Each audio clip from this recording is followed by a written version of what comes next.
উড়িষ্যার এই সেই পুকুর যার তলায় সম্পূর্ণ একটা মন্দির লুকিয়ে আছে। এখানকার দুর্গা মায়ের হাত 18টা। বলা হয়ে থাকে এখানকার দুর্গা মা স্বয়ং প্রকট হয়েছিল এবং এখানকার যে জগন্নাথ দেব আছে তার হাত ও পা আছে। কল্কি অবতারের সময় ঠিক এই রকম রূপ নেবে ভগবান।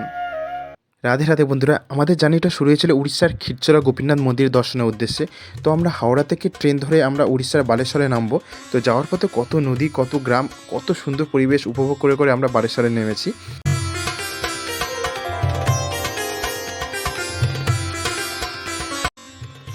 তো বন্ধুরা, আমরা এখন যাচ্ছি কনকেশ্বরী দুর্গা মন্দির।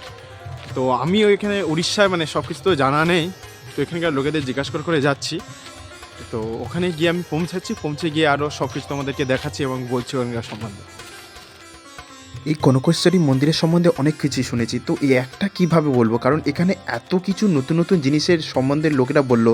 তো আমার মনে হলো এই মন্দিরটা অবশ্যই তোমাদেরকে দেখানো উচিত এবং এখানে কি করে যাবে তার ডিটেলসও আমি অবশ্যই দিয়ে দেবো। তো তার আগে লোকেদের কাছে জিজ্ঞেস করে নিই যে এখানে কিভাবে যাব। সোজা? আচ্ছা আচ্ছা, ধন্যবাদ।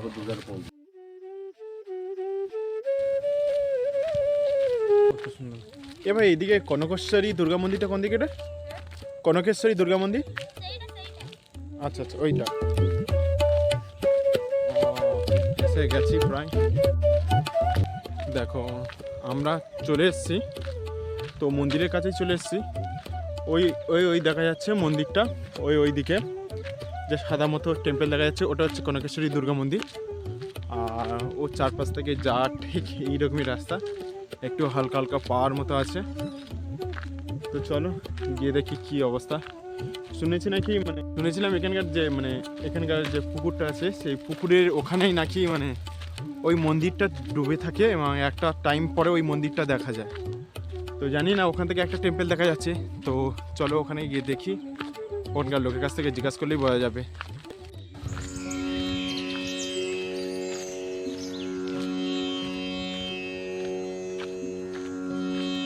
তো কনকেশ্বরী দুর্গা মন্দিরের মধ্যে প্রবেশ করে গেলাম।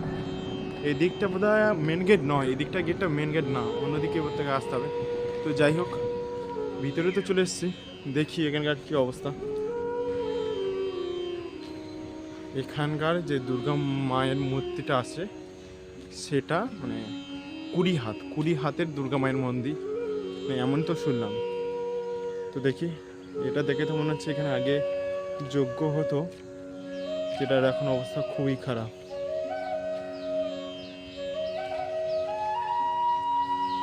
এখানকার যে পুরোহিত, তার কাছ থেকে আমি এই মন্দিরের সমস্ত ডিটেলস জেনেছিলাম। তো উনি বলে উড়িয়া ভাষা, আশা করছি তোমরা সবাই বুঝতে পারবে। ବହୁତ ପୁରୁଣା ପରା 200 ବର୍ଷ ତଳର ଯେତେବେଳେ ଗୋପବନ୍ଧୁ ଏକା ଥିଲେ ଏଠି ଆମର ଯିଏ ବାବା କରିଛନ୍ତି ହରିଗୁଲାମ ଦାସ, ସେ ବ୍ରହ୍ମଗିରିରୁ ଆସିଥିଲେ, ତାଙ୍କୁ ସ୍ୱପ୍ନାଦେଶ ହେଇଥିଲା, ସିଏ ଆମ ମାଆକୁ ଏଠି ରଖିଥିଲେ। ମାଆଙ୍କ ଗର୍ଭ ନାଭି ପାଖରେ 16 ଇଞ୍ଚର ଦୁର୍ଗା ମୂର୍ତ୍ତି ଅଛନ୍ତି, ତାଙ୍କ ଉପରେ ମା ତିଆରି ହେଇଛନ୍ତି। ମା ସ୍ୱୟଂ କଥା ଆବିର୍ଭୂତ ଆଙ୍କ ମହିମା ଅପାର ମହିମା ଆଙ୍କର। କିନ୍ତୁ ଆଙ୍କୁ ଟେଲିକାଷ୍ଟ ନା, ଇଏ ଆମର କର୍ଣ୍ଣାଟକର ଅଛନ୍ତି ପ୍ରଥମ, ଇଏ ଆମ ଓଡ଼ିଶାରେ ହେଲେ ଦ୍ୱିତୀୟ ମା। ଇଏ 18 ଭୁଜା ହାତ କେଣେ ନାହିଁ, 18 ଭୁଜା ନା 20? 18ଟା ହାତ, 18ଟା ହାତ, 18ଟା ହାତ ମାଙ୍କର, 18ଟା ହାତ। হ্যাঁ 18 ମାଙ୍କର 18 ହାତ କେବଳ କର୍ଣ୍ଣାଟକର ଅଛି প্রথম। আচ্ছা, কর্ণাটকে আছে আর তারপরে এই উড়িষ্যায় আছে। মহীশূর, আচ্ছা পাহাড় উপরে, আচ্ছা আচ্ছা, কর্ণাটকে মহীশূরে, তারপরে উড়িষ্যা। এই মন্দিরটা একটু অস্বাভাবিক, কেন বলছি তোমরা এবার দেখো। এমনি আমরা শিব মন্দির কোন দিকে দেখি, যে পূর্ব দিকে অবস্থান করে, কিন্তু এখানকার যে শিব মন্দিরটা আছে সেটা পশ্চিম দিকে অবস্থান করে। কখনো এরকম তোমরা দেখে থাকবে না যে শিব মন্দির পশ্চিম দিকে অবস্থান করছে, কিন্তু এখানে এমনটাই, শিব মন্দির পশ্চিম দিকে আছে। আর তাছাড়া এবার চলো মায়ের দেখাই। এই দুর্গা মায়ের দর্শনের আগে আমরা কিছু কথা জেনে নিই। এই মায়ের হাত 18টা। এমনি আমরা দুর্গা মায়ের হাত কটা জানি, 10টা হয়, কিন্তু এই দুর্গা মায়ের হাত 18টা। এবং এই দুর্গা মা স্বয়ং প্রকট হয়েছিল এবং আদেশ করেছিল যেন তাকে এই স্থানে প্রতিষ্ঠা করা হয়। তো সেখান থেকে এই মাকে এখানে প্রতিষ্ঠা করা হয়।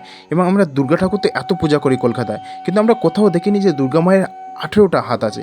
তো এখানকার দুর্গা মায়ের হাত 18টা, এই কর্ণাটকের পরে এই দ্বিতীয়তম মন্দির যেখানে দুর্গা মায়ের হাত 18টা।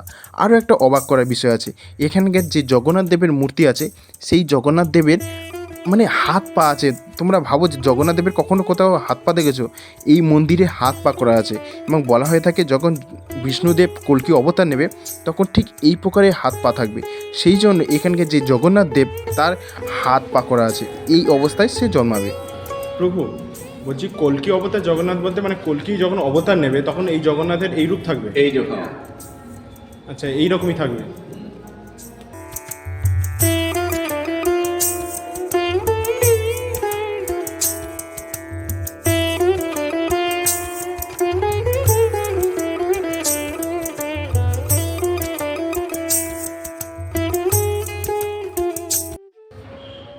তোমার তো এই দুর্গা মায়ের মূর্তিটা দেখালাম, আর একটা জিনিস দেখাচ্ছি যেখানে মানে মায়ের একটা মন্দির আছে।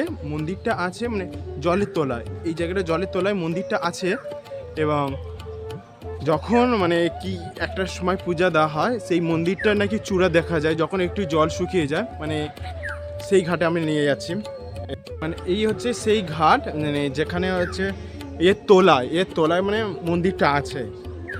আর যখন কিছুটা নাকি এমনি জল শুকিয়ে যায় তখন এই মন্দিরটা দেখা যায়। আর এই মন্দিরটা যিনি তৈরি করেছিলেন তখন জল ছিল না, কিন্তু উনি মানে পুকুরটা কাটিয়ে তখন মন্দিরটা তৈরি করে। তারপর এই মন্দিরটা তারপর এখানে মানে জল ভরে যায় আর কি, জল ভরে গেলে আর এই মন্দিরটা দেখা যায় না।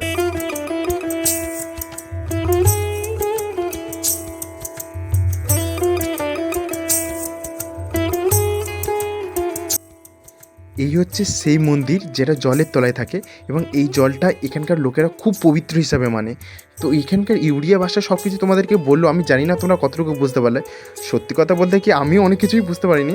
তো যাই হোক, এই যে জলের সম্বন্ধে বা এই যে মন্দিরের সম্বন্ধে বললো, এটা জেনে আমার খুব ভালো লাগলো এবং আমার এটা একটা অকল্পনীয় মানে জিনিস লাগলো যে এরকম জায়গা আমি আসতে পেরেছি এবং এরকম জিনিস দেখতে পেরেছি। এটা খুব একটা মানে গর্বের আর সৌভাগ্যের বিষয়।